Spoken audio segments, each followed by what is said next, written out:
係從苦難之中去成長嘅。即係你越唔需要去諗嘢，你越唔需要去掙扎求存咧，你反而可能冇咗嗰個求生嘅力量。人要自強不息，冇人幫到你。呢個世界幫到你嘅人就係你自己。我成日覺得咧，人生咧係條數咧係打個和嘅啫，係公道嘅。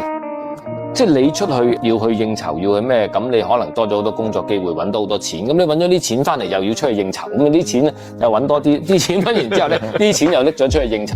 咁到頭來計咪嘅埋你戶口碗簿，你又係得個吉咁樣嘅，係啦，即係冇乜意義嘅。咁我覺得既然係咁，不如揀你中意嘅。成日好想明白人生係一回乜嘢事。其實你話我有冇答案話人生等於乜嘢？我冇。